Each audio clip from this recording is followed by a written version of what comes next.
This video is all about the shocking truth that is happening right now in my housing market.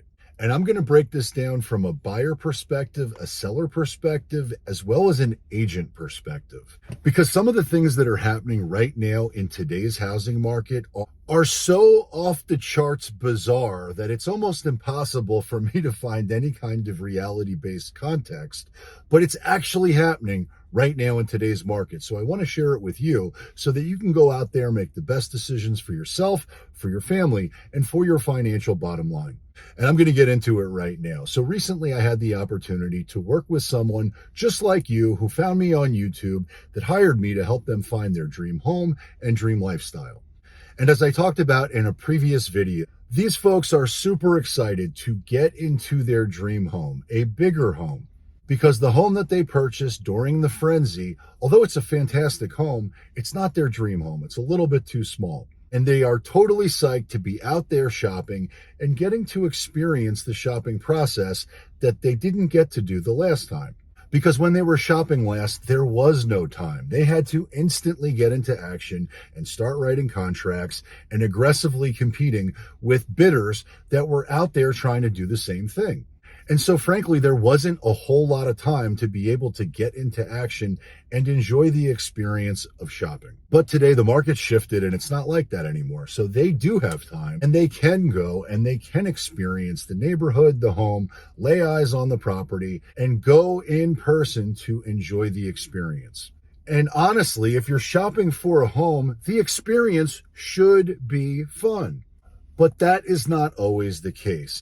And so here's what happened. We went out and toured some homes. We toured some neighborhoods. They got a good feel as to where they wanted to be, and they narrowed their search. And from there, it's not too difficult to figure out which neighborhoods and which homes they actually want to see. And truthfully, right now in my housing market, there is not a ton of homes for sale. And yes, the month's supply of homes for sale has increased exponentially, but in most of the areas that I serve and support, it is still a seller's market and there's not a lot of homes for sale, which is absolutely not the case in every housing market down here in South Florida. And please stick around until the end because I'm going to flip the script here and share another story where I'm working with a home seller who was absolutely blown away and shocked by how many homes are for sale in their subdivision. And to be very frank, I was shocked too. But I can also promise you it's a leading indicator of what the markets here will be like at some point in the future. But I digress. Let me get back into this story. So I'm working with these buyers and they have found what they think could be their dream home. And they're very familiar with this neighborhood. They're very familiar with this type of property. It's checking all the boxes online, but we got to be there. We got to lay eyes on the property and see if it's the right home. Now, in the last video that I did, I went granular and showcased exactly how challenging it was to schedule a showing. Because this agent, who is not based in my market, he's actually based down in Miami, and he's currently based in California, but suffice it to say, he did not make it easy for us to go and schedule a showing. In fact, he became a major obstacle in terms of scheduling a showing. It was pretty clear that he wanted nothing to do with showing this property. I figured that out pretty quickly and let him off the hook and told him, you do not have to show the property. Just get me access to the home and I'll do all the work. And in spite of doing all of that and taking all the heavy lifting off of his plate, we still did not get to see the property for at least 72 hours from our initial showing request. And I give you that context because if you are selling your home and someone wants to go see the home, do not put them off for 72 hours. Get them into the property so they can see it immediately, where their excitement is the highest. Make it a good experience for anybody who's coming to see your home. And if you're the one representing the seller, obviously you should do that too. But that is not what every real estate professional is doing, because many folks are still confused and think it is a seller's market, which it's not. There's far less demand. There's far less buyers. And when you've got someone who wants to buy your home, you better bend over backwards to get them in and make it an amazing experience so they write a contract. But that is not what happened. In fact, it became so acrimonious and nasty between the listing agent and the home seller that he got himself fired before I could even go and do the showing. And he went as far as canceling the listing in the MLS. But because I was so persistent and because my clients wanted to see this particular home, I was able to go out there and find the homeowner's contact information. And so, in spite of the fact that the property got canceled in the MLS, and in spite of the fact that the listing agent told me I shouldn't go on the showing, I let him know that if we ended up doing anything, I would still compensate him in spite of the fact that he was the biggest obstacle to getting anything done. Because that's the way I do business. I do business the right way, and I know how important my reputation is. And the last thing that I'm going to do is nickel and dime somebody out of a commission when really the only thing I want to do is serve and support my clients at the highest level. And so, long story short, we eventually did get in to see the property. And my clients loved the home so much that we wrote up a contract that same evening. And when I submitted the contract, what I was told was that I needed to be significantly higher than where we came in, which, by the way, was a full price cash offer. But please understand, I know the market and I know the way this property is priced, and I know I've got an inspection period in which I can negotiate further.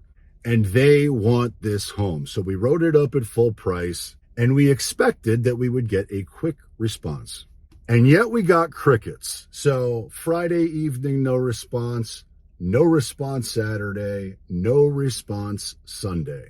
And in spite of the fact that I'm aggressively pursuing the listing agent to confirm receipt and let me know that the offer was presented, I didn't hear anything for 3 days. He couldn't even confirm that the homeowners had even seen the contract. And so on Sunday evening, I finally took matters into my own hands. I reached out directly to the homeowners. And several hours later, I finally got a response. And what they asked for was north of $30,000 higher than list. And an extremely long closing because they don't know what they want to do yet. And they don't really know where they want to be yet. And based on the fact that I had met them on Friday, I think there's a whole lot that I don't know, but none of it gives me the warm and fuzzy feeling that these are folks who are excited and happy to be moving on to the next chapter of their life. Now, mind you, the last thing I'm ever going to do is negotiate against myself. So the odds of me ever advising my clients that they should meet that counter without proof of a bona fide contract that we're competing against is zero. But of course I relayed the information because they've been sitting for 3 days wanting to know what the hell's going on. Are they getting their dream home? Which is a long way of getting to, if you're selling your home or you're representing a seller that's selling their home, don't make the buyer wait 72 hours before they hear a word from you. Because when they finally do, they will not trust anything you have to say.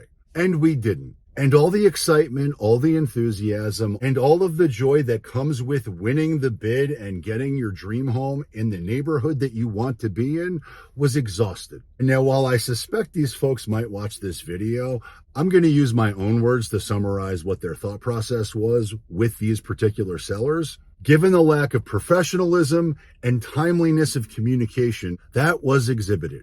And that is, they can go F themselves. We don't trust them. We're not moving forward with this particular seller, no matter what the terms are, which is absolutely the right thing to do because I don't trust them either. And I don't have any faith or confidence that they actually want to sell their home.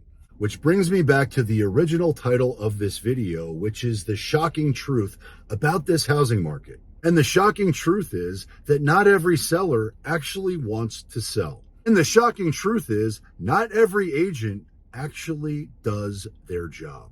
And worse, they're willing to lie about the competition. They're willing to lie about the quote unquote other contracts that they're negotiating. There are none.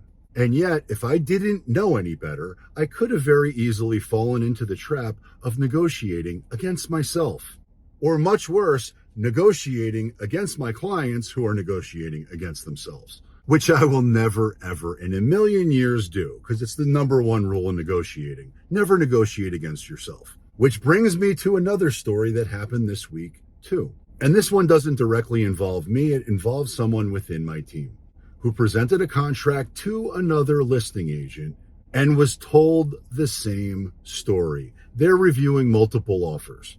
And she did the right thing and asked them to produce those contracts so that we can ascertain that they're real. And what the other agent did was create their own contract and then sent a screenshot of the document that they created in DocuSign to my agent. The other agent wasn't even smart enough to figure out how to make the fake contract look like a real contract. They screenshot themselves working on a document from their own account on behalf of themselves. Total bullshit. And so, as you can imagine, those buyers and my agent walked. Now, full disclosure, a true professional will be able to sniff out that fraudulent nonsense. But what's shocking to me is that not every agent is going to be able to do that. And even more shocking is that most don't, which is a long way of getting to who you hire is critically important to go out there and advocate and negotiate and get you what you want. Trust is key. Now, I hope you found this content valuable, and if you did, please give it a thumbs up, share it with a friend, and subscribe to the channel. And check out my next video because I suspect you will love it a lot. And until next time, peace.